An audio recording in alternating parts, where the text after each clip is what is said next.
Good afternoon, customers of Knowhere Games and Comics. It's me, Matthias, here with your weekly live stream of all the amazing new comics that are out today. New Comic Book Day, February 5th, 2020. And there's a lot of great new comics today. It wasn't the hugest release week, but it had some huge releases this week. And a lot of it is very female-centric. It's actually, I think, one of the rare times, looking at the new wall, the majority of the books are female protagonist-driven, amazing pieces of work. So I'm really looking forward to sharing these with you. Of course, before we get into that, I want to bring up the fact that this Friday you can grab the brand new Pokemon set, Sword and Shield. It will be available, so make sure you swing by and grab that, as well as introduce my co-host, the ever so wonderful, always so talkative, master of all that is and nothing that can be said of value, Richard Robello. It was just the most casual, like, you know, why are we even trying with them? I don't know.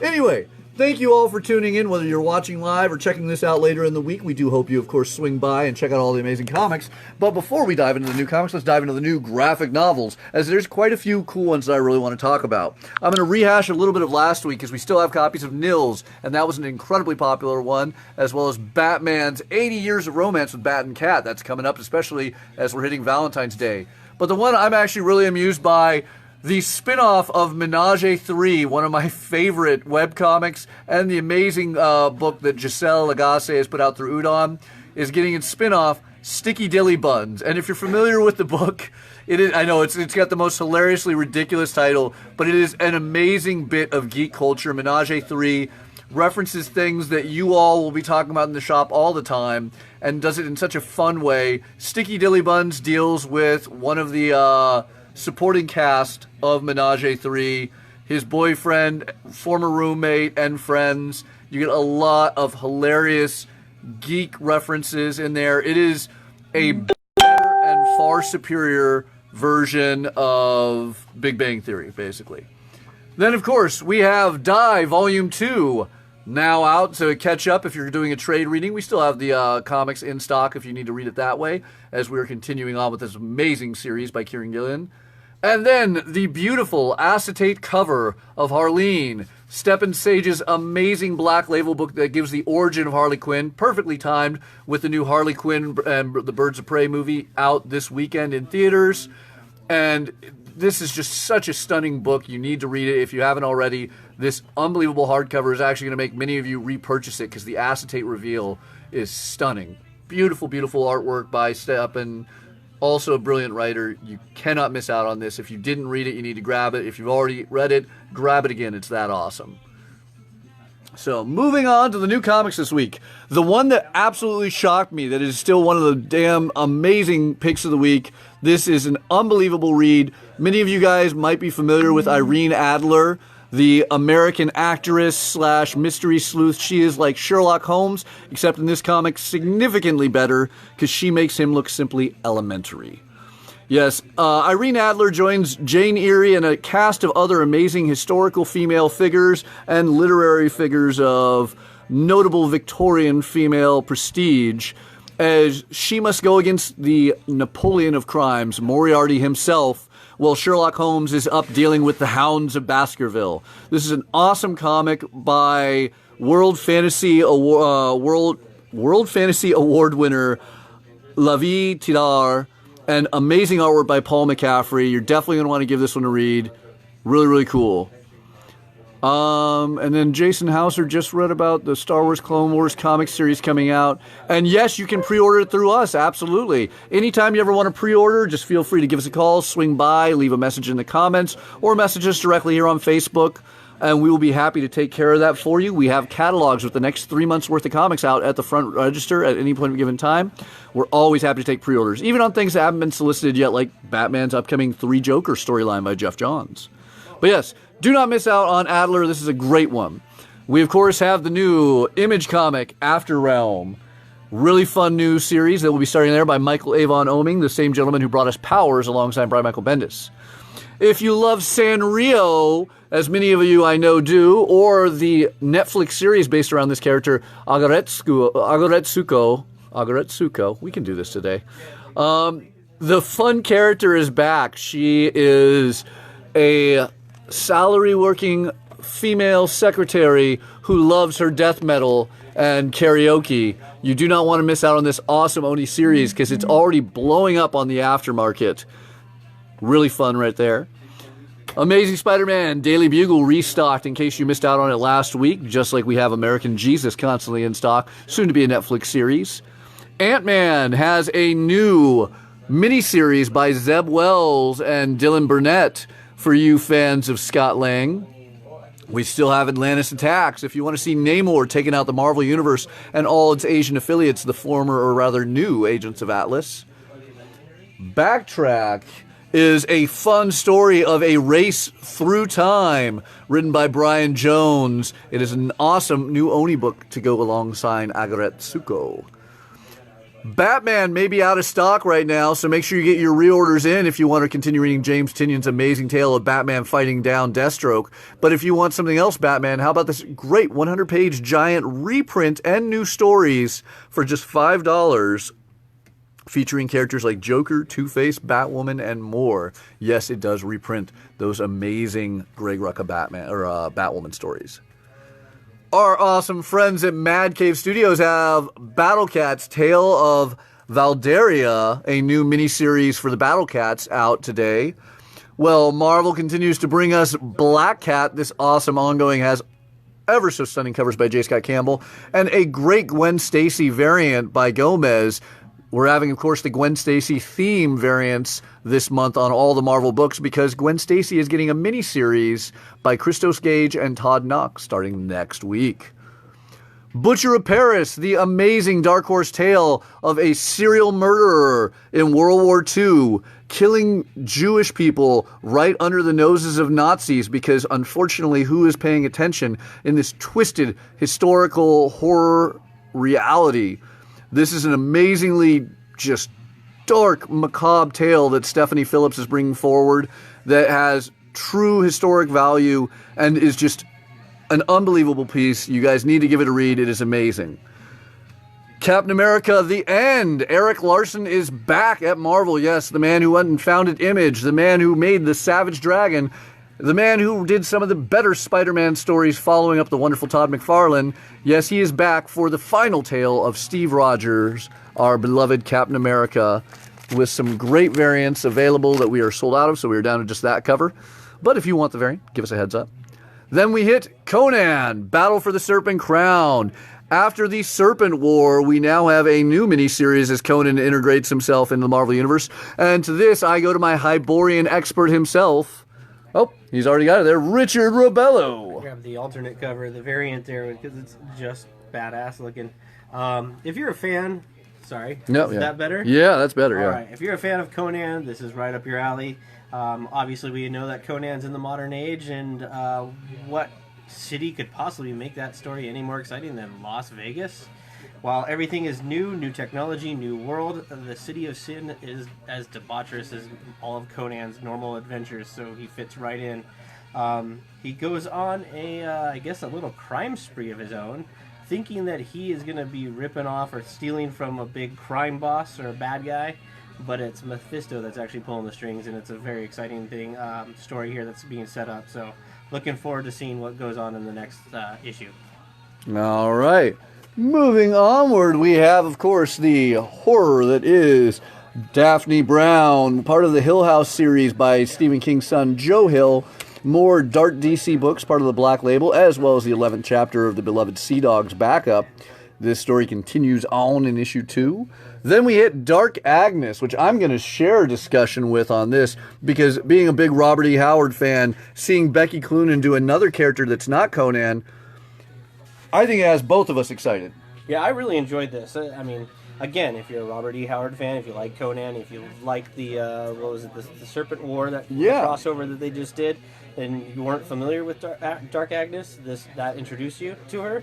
This gives you a lot more of her background, as it's set back in her time, in her world. And it's a great story and a great adventure. I really enjoyed it. The artwork is fantastic.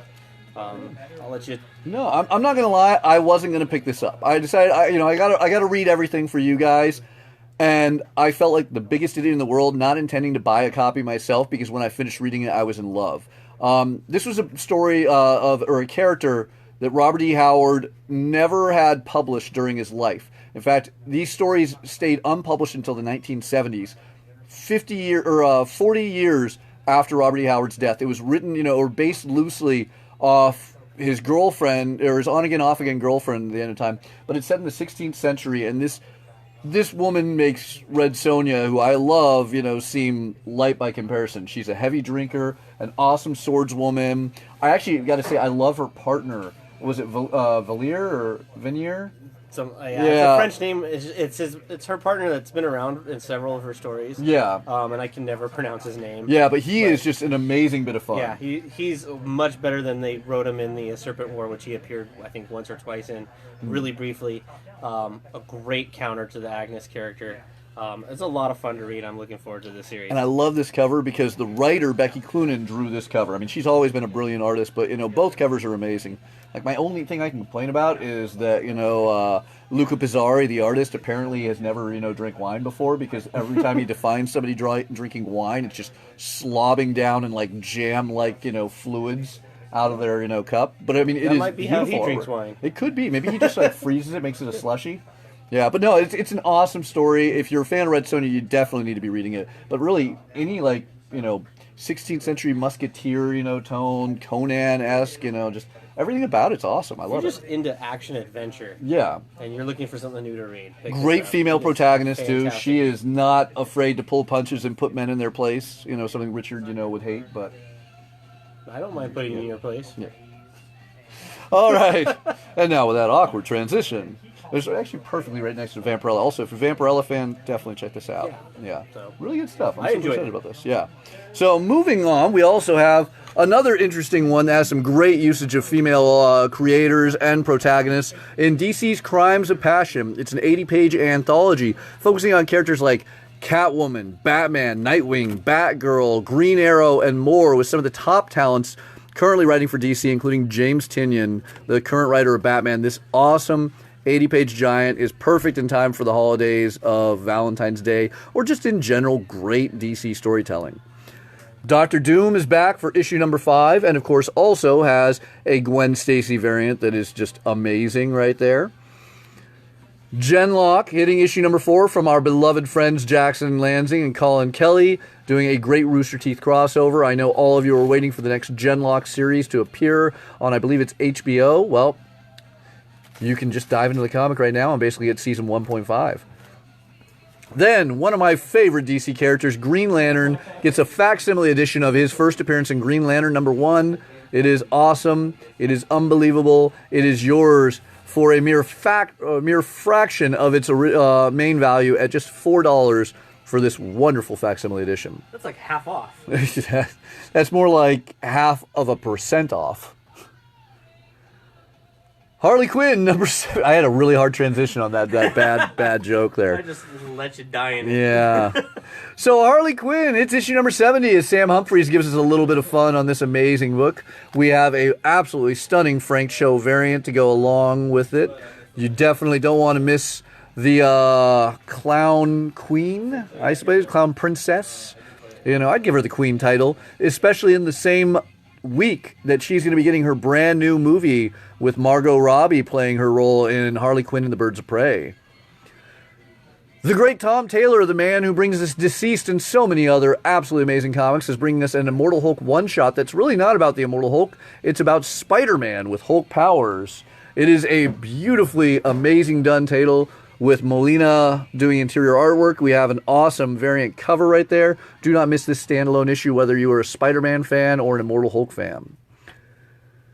Isola is back. Long overdue. This is like the love letter to Miyazaki in American comic format by the great Carl Kerschel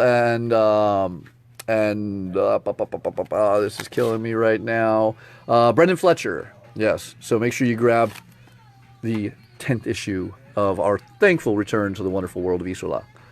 Of course, we still have incoming, because you're going to need this, especially as we get closer and see more announcements about Empire. Iron Man 2020, the big new event. Jessica Jones, the Blind Spot miniseries by Kelly Thompson, gets her second issue. Also spinning out of a little bit of incoming, even though it technically was all written before that. This is a really, really fun and interesting mystery with 2 great covers. Yes, as we do deal with the Arcane and Doctor Strange is brought in.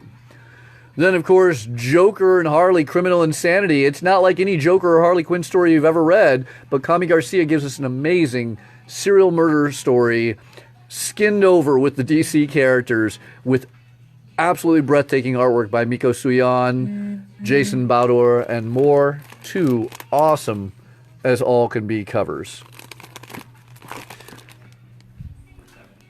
Justice League gets its new writer as Robert Venditti steps in to take over from Scott Snyder. A fun new tale of the classic DC heroes begins here. Then, of course, we have Kill Whitey Donovan, the popular Dark Horse story by Sidney Duncan. Issue number 3 out now. Last God gets its 4th issue, continuing this Dungeons and Dragons adventure at its absolute perfection as Philip Kennedy Johnson does an amazing job telling us a story of fighters, rogues, clerics, wizards, and more, set in 2 separate timelines. The artwork is breathtaking on every page as Riccardo Federici just paints on the level of Frazetta. It is an amazing, amazing series. If you're not grabbing it, I highly recommend you come and grab the first 3 issues. We even have some #1 signed copies by Philip Kennedy Johnson in stock, so make sure you come and grab this and then hop in on issue 4. There will soon be a source books with all your favorite races, classes, weapons, and more from this series ready for 5e Dungeons and Dragons. You do not want to miss out on that. The Magicians, as the TV series hits its 5th season now on Sci-Fi, actually new episode tonight. It is great to see the spin-off of Lev Grossman's classic novel and major TV series in the new Boom Studios comics by Lila Sturges, because this tells the tale of the next class of Breakbirds. Break? I can't pronounce the name of the school right now. Breakbird? George, what's the name of the School of Magicians? Breakbills. There we go. Thank you, guys. Breakbills University for Magic Users. 2 awesome covers on that. Magnificent Miss Marvel, it's issue number 12. And we actually had a fun debate about this one. As many of you guys know, Magnificent Miss Marvel is getting ready to introduce a new character. And in the very back of this is an advertisement showing you full on that new character in their costume. Does that denote a first appearance? Or will the first appearance actually be when he appears in issue 13? To this, I ask the opinion of the great master of who's going to fight with Matthias about what a first appearance is, Richard. I just like taking the opposite stance of whatever you do, but I mean, if you were to go off of what your typical argument is a first is a first is a first, it's a first appearance. But in story, he does not appear in that. But he does not appear. But he first appears in this comic book. I mean, in an advertisement for the next issue. True. I would say that, when the big argument with Hulk 180, which is the first appearance of Wolverine, he is fully in the story. He has a last page, full splash. You see him in full costume. Says, I'm Wolverine, is referred to as Weapon X. That is him fully appearing. In this, it's an advertisement for issue 13. Where he fully appears. I mean, he is drawn in costume. I will give you that. And but it has name. Nothing to do with the story. Yeah, you do get the name. There is no dialogue, so I'll give you that. Yeah. It is one of those things. It's a first appearance or it's not a first appearance. I mean, it just depends on, do you count it as part of the story? How big a part of the story? Is it just a little cameo? Is it just standing there in the background somewhere? It's one of those arguments that will be argued to your blue in the face because some people want to make money off of it. Not saying that's a bad thing, but that's how you keep that sucker going. And I'm sure that'll be the first appearance until issue 13 comes out. And then that'll be the first appearance. And if he only appears in one panel, that'll be the cameo appearance. And 14 will be the first full appearance. So you can triple your money. So the big one here on that is please leave a comment with your thoughts down below. I really want to hear. Do you believe this is a first appearance? Will Magnificent Miss Marvel number 12 be the first appearance of Amulet? Or will it be issue 13? Or could 13 even be a cameo and it be 14? And then, of course, if you want to really bank in on your first appearances of issue 13, get your pre-orders in now. I believe final order cutoff on that is going to be Monday. So get your pre-orders for issue 13 or even 14 in of Magnificent Miss Marvel. And this is why I just read the comic books. I don't have to worry about it. It's a good story. I read it and move on. And if, someday that character is, the next Wolverine, then fantastic. If not, then hopefully it was a good read. But then you got the other thing and the rest of the Marvel books that are coming out. You got the promotion of the sneak peek of the Strange Academy Yeah. And so you have all of those first appearances in every single book that came out last week and every single book that came out this week. But will the issue actually be the first appearance? Yeah, that kind of becomes that debate of the first appearance of Spider-Man 2099, Miguel O'Hara, because technically it should be, in my opinion, Spider-Man 2099 #1, but you got a preview of 8 pages of that in An Amazing Spider-Man, didn't you? Yeah. Yep. And the best thing to avoid all of these things is always pre-order your books. If you get your pre-orders in, then you're not even paying full cover price. Yeah, and we you give don't you a have to discount. worry about it if you miss it or anything like that, because it's then waiting you have for to you go in the find it pull. on eBay at 10 times the cost of the cover. So if you just read comic books, you save yourself the hassle. It's a very, very valid point. So yeah, give us your thoughts in the comments. We would love to hear it. If you want to get your pre-orders in, go ahead and get those. If you must have it, we do have issue number 12 copies still available. So the Amulet, first appearance, issue 12, issue 13, issue 14, who knows? Get your orders in now. And if this issue is not here when you come in, hit me up. I'll sell you mine. All right.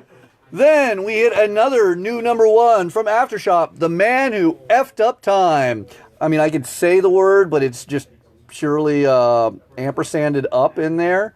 So, yes, The Man Who Effed Up Time, the new John Layman story that deals with a man who travels through time, screws everything up, and now we get this anachronistic version of the world that is all too hilarious. It is fun, it is action-packed, it is definitely worth the read. Thank you, Aftershock, for this. Make sure you come in and grab it.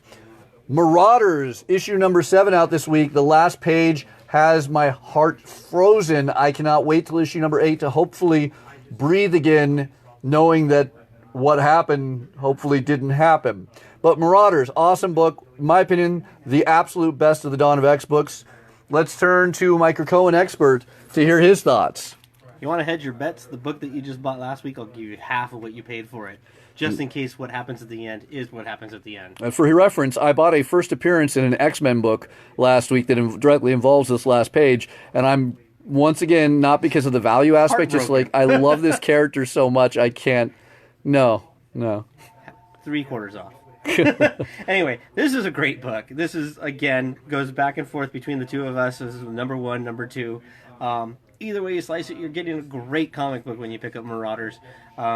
And this is actually, speaking of strong female protagonists, how you write female characters. This is fantastic, the way they write all the female characters in this. There's several that show up, and they're all badass. And I absolutely love this. This was definitely, probably, maybe the best one of the week. I don't know. I'm looking at the wall. I'm trying to think of what else I picked up. But it was a great read. And if you're reading the series, you know why. So we can't get into the details because then it'll spoil that end. But come and get it, because every single one of these issues has something amazing happen on the final page. Best Dawn of X book. But yeah, best. And Leo Diaz actually just pointed out a very valid one. Detective Comics number 26 actually features a Batman ad. I actually hate to say I didn't even know that. But no one cares about Detective Comics 26. It's all about 27. Thank you for that thought, Leo. So, Marked, we love David Hine and Brian Haberlin. Brian Haberlin, a relatively local artist, one of the amazing guys who made Spawn so badass in the late 90s, early 2000s. He is doing Marked, which has already been picked up for a TV series. If you're not reading this, you should. It is a tale of witches whose powers come from tattoos. You cannot get a more enjoyable and crazier book. Can I jump in real quick? Yeah. I always forget to mention the new villain in the Marauders book. They give you the name in one of the issues of what the name is supposed to mean, because it's a Latin name. But if you Google it, it's 10 times funnier of what the actual direct translations actually are for that name. So do yourself a favor, Google it. There's a couple different ways you can translate that name, and a couple of them are hysterical. All right, we got to make sure that's happening. All right, fans of the upcoming Avengers video game, if you're loving the Gamerverse stuff, if you enjoyed the heck out of Christos Gage's involvement in the Gamerverse Spider-Man, both comic and video game, you're going to want to grab Jim Zub and Ariel Olivetti doing a Hulk one-shot that will lead into the upcoming Avengers video game. 2 awesome covers to be had there. Then, the big one, Power Rangers, or Mighty Morphin Power Rangers, TMNT, otherwise Teenage Mutant Ninja Turtles. Yes, after last issue, I'm going to say something a little bit dark, so if you haven't read issue number 2, cover your ears. At the end of issue number 2, Shredder obtains Tommy's Morpher coin, and yes, Shredder is now the Green Ranger, and all the evil that comes with that. So issue number 3 was huge. You got some amazing covers on this. Of course, all the various turtles holding the Blue Ranger helmet. And I think we might... Oh, we're all out of the Shredder Green Ranger cover. But this is an awesome one. Do not miss out. We, of course, have the 1 per store and ratio variants available. They are both awesome. This is such an amazing series. You need to grab it. We have the first 2 issues fully in stock as well. Don't miss out. Miles Morales fans, issue number 15 out. Yes, we're 2 issues into the little sister of Miles Morales having appeared. A great Gwen Stacy cover I might want to add there. The main cover available. And if you haven't seen also, Wolverine's going to be coming out in 2 weeks, so get ready for that party. Lots of fun in the Marvel Universe. Money Shot gets its 4th issue. Tim Seeley kicking butt every issue with this hilarious alternate future dystopian-esque world where science is just shat upon, unfortunately. And several MIT students do all that they can to fund their research, including, that is, the most profitable industry of the future of America, pornography. This very mature but very hilarious book is one of Vault's best at the moment. You're going to want to grab this. Then, of course, we had Stacy's Pick of the Week, one of my favorite Image titles, Nomen Omen. This fun story gets better and better as each issue. Issue 5 out now. Not much I can say without spoiling it, but make sure you grab issue number 1 through 4, which we also have if you're not already reading it. Marco Bucci doing an amazing job with this tale of a girl interacting with the gods is about as good as I can, hint at without, just ruining the story. But it is an amazing one. Predator is back in Hunters Volume 3. You don't need to read the previous Predator series to jump in and enjoy this, as Chris Warner brings us a just deadly Predator tale. But we know that you will love it because anytime aliens or predators are dealt with, it is amazing. So make sure you grab that. This cover, particularly amazing for its glow-in-the-dark features. Protector number 1 back in stock after a sellout last week. Make sure you grab this fun new Image series. Quantum and Woody we still have stock because it is an amazing tale in the Valiant universe as the brothers trying to prove they're still superhero quality are going to do all that they can against odds and a family of villain that are against them. The brothers that require a clash and clang of their bracelets every 24 hours to stay alive, that are the most dysfunctional superheroes imaginable, all brought together under the amazing writing of Christopher Hastings, who is hilarious, and the absolutely stunning artwork of Ryan Brown. If you want, we have a great tour exclusive variant, signed copies available by Christopher Hastings. Ravencroft and Red Mother still amazingly on the wall because we love these things, we keep them stock. But if you're a fan of that Robert E. Howard love, Red Sonja, the Hyborian princess warrior, the gal who fears nothing, hits her 13th issue under Mark Russell's run with an absolutely shocking and beautiful Jay Lee cover, as well as other amazing options. If you have not had a chance, grab this book. Then we hit Savage Avengers number 0. Savage Avengers number 0 reprints 2 classic X-Men stories and leading to something big coming. So let's go to my Krakoan expert for that. This is a really interesting way to reprint actually 2 old books, while tying it into the new story. So this basically is a really creative way to give you the backstory of where the story of Savage Avengers is going to go by doing a 0 one-shot. Doctor Strange appears on the island of Krakoa, looking for Ileana Rasputin so she can help him battle Kulan Goth, because Kulan Goth is back, which is from the Savage Avengers title that we've been reading. And the issues that it reprints is Uncanny X-Men 190, 191, which is when Kulan Goth comes to modern day, 1984. Yeah, that sounds about right. I think, if I remember correctly, Manhattan, and tries turning the world into basically a giant D&D game. And the Avengers, X-Men, New Mutants have to team up to stop them. And you get a first appearance in this because it's reprinting 191, which is the first appearance of Nimrod. Very cool. Very fun story. Very creative way of tying it in. You get a new story with it. And for $5, you really can't miss out. Like, those 2 issues would cost you significantly more without. Because you're getting Chris Claremont work here. And John Romita Jr. work. Yeah, can't go wrong. Junior, right? That was John Romita Jr., It was yeah. a Junior that did it. Yeah. Back when he had to work for his paycheck. Wow. Sorry. Yeah. The artwork in it is good. Unlike some Just other go ahead and say Superman. You're Superman Year One. Yeah. Anyway, fantastic. Totally worth the read. 2 reprints for well below the cost of buying them originally. So, Yeah. unless you bought them originally because you're old like me. Yeah. But then you still get 4 new pages and 2 awesome covers. We then hit Spider-Man and Venom Double Trouble, continuing the fun on that for issue number 4. The penultimate issue of Spider-Verse, which will feature our classic Spider-Man Noir, about to get his own miniseries. Star Wars gets a new number 1 in the way of Darth Vader. Darth Vader number 1 actually is a really, really awesome one. We are sold out of the main cover. You got to rush in and get those, as many as we ordered, but we do have all the various variants, including the 1 in 25 and 1 in 50 still on the wall.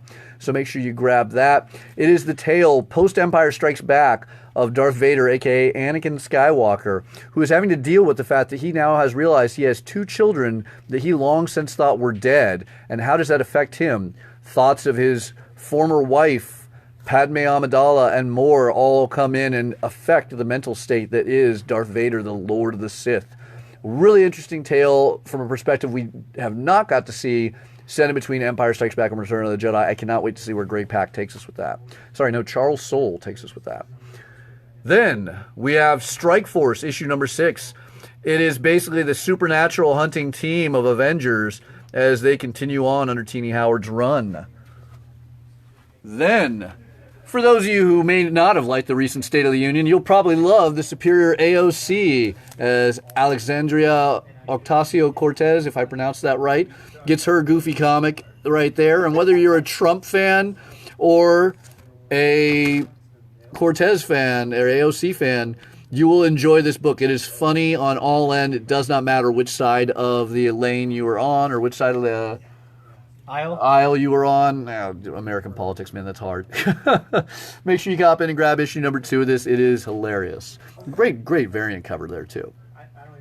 Swordmaster, continuing on in the post-Atlantean attack era with issue number 8 of his ongoing series. Tarot, Avengers Defenders, little 4-issue miniseries of Warfare, continues on here. Then we get something unique, one of the Scout Comics non-stop books. This is a non-stop book, meaning you get issue number 1 in this traditional comic form, and then in about a month, you will get an original graphic novel with the entire story. No issue 2 onward. It is this fun start that's a great pull from the upcoming graphic novel. This one tells the tale of Tart. She is a young girl who has a unique and lurid past, but now fights demons and rescues children. It is a very unique, goofy, and out there book. I actually really was shocked by how much I enjoyed this. It is actually surprisingly, well, dark, very sweet at the end. Kind of tart, I suppose you could say. But yes, interesting new comic series by Kevin Joseph and Ludovic Saleh. I'm looking forward to seeing the graphic novel that spins out of it, but this is the first appearance and the way to go on that number 1. Then we hit Usagi Yojimbo number 8, part 1 of a 2-part story to Tommy, which goes back all the way to Albedo number 2, the first appearance of Usagi Yojimbo. It is a big deal one as Stan Sakai deals with the anniversary proper, going all the way back to the start. Ken's pick of the week, Vengeance of Vampirella, as the series hits its 5th issue with an amazing Lucille Perillo cover, the great Olivier cover, as well as more options than you can shake your vampire stick at. Then, my pick of the week, the one I absolutely love, the one we are almost sold out of, I will join our Krakoan expert to talk about, because it does not get better than Marvel's First Family teaming up with the best mutants out there.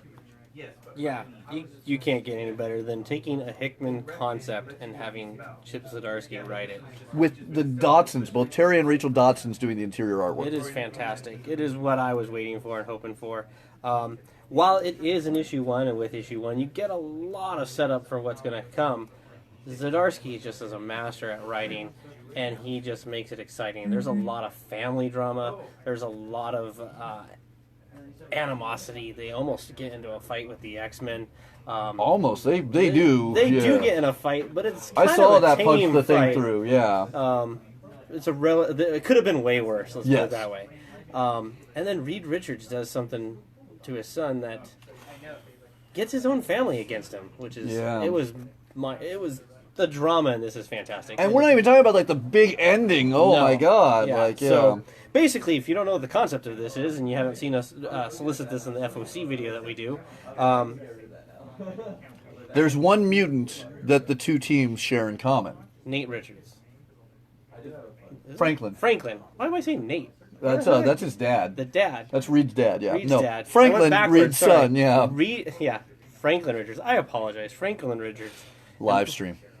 Yeah, and we even had the first appearance of him in the last week in the reprint. Yes, and yeah. And I screwed that one up, the facsimile. But anyway, so he's a mutant. His parents are not. Does he go to Krakoa to live with the mutants? Does he stay and live with the humans? And he has a decision to make, and everyone wants to make it for him. And that's the battle that you see here. Actually, except one person, which I won't name who that is, but if you read the original Fantastic Four X-Men miniseries of the 1980s, it is somebody that means a lot to Franklin Richards, and that person, Franklin means a lot to them. So seeing that interaction for the first time really in like 30 years of our time is really, really cool. Yeah. One of the things that Zdarsky does really well is similar to what Cates does, and obviously Hickman and Ewing, but Hickman and Ewing do it really well because they've been working at Marvel and writing for a lot longer than Zdarsky and Cates, but it's their knowledge of Marvel history and how they use it, and they use it. Zdarsky uses it a lot, and here draws a lot from back issues. Yeah. Big and small, and really ties together and weaves a really brilliant story, and I cannot wait for the rest of this. And there's amazing covers, and this is the last one, so if you did not get it, speak up now, because you want it. Yeah, we're gonna place a reorder and get some more copies. So make sure if you want one of those, we get your order soon, so we can get it to you quicker before issue number 2 comes out. But yeah, this series, so good in every way. And I mean, not to mention, not only do you see like a dozen major X-Men that are great, you get to see every part of the Fantastic Four, from Reed, Thing, Sue, Johnny. You get to see Valeria. Valeria plays a great role in this too. Like every bit, and of course Franklin being the main character. But not Nate. Yeah, no, actually, no Nate Richards. No Nate on that no. one. I screwed that one up. No, so Papa bad. Richards. I don't know why. Hey, Paulino. Hey, Paulino. Yeah, Just thank you saying for hi. watching. Yeah. So, But yeah, huge. yep, this was a great read. This might have been my first pick of the week. That's my pick of the week. You can't have it. All right, then I go back to Marauders, because Okay. he's giving up as no longer the best book of the week. Fuck. He's right, actually. I gotta say, as much as Marauders has been my number one, this was really good. There you go. That was And the best. technically, it's the next title. Yeah, that is the best Dawn of X title, and that's saying something because I didn't think anything could dethrone Marauders, which is still absolutely amazing. So Marauders is now 3. Number 2. Yeah. And then we wrap things up this week on Young Justice, issue number 13, a great and amazing Warlord reference. Yes, you've seen the rebirth of so many DC characters recently, but getting Warlord back, I think for the first time really since the 80s. I mean, he's been in little one-shots or references like Convergence, but holy cow, Warlord back in a big way under Wonder Comics, headline. Brian Michael Bendis writing it. Absolutely amazing. You want to grab that awesome variant that's very, very Warlord-esque right there, too, by the amazing, I think that's Mike Grell. Yeah, holy cow, that's Mike Grell. So, one of the guys who made Warlord back in the day. And then we'll just point out, we got in our variants finally for Fallen Angels number 6. If you didn't grab that ending to Fallen Angels, beautiful alternate cover for the Dark Phoenix Saga anniversary right there. And those are the new comics for this week, February 5th, 2020. We hope you come in, grab them, talk to us then. Get any orders for things that we might have sold out on or that you are missing. We're happy to do that for you. And then I hope that this Saturday we will get the return of our Final Order Cutoff videos with the great Richard Rebello and myself, telling you about the amazing comics that will be on Final Order Cutoff this Monday. Thank you all for watching. Have a good night.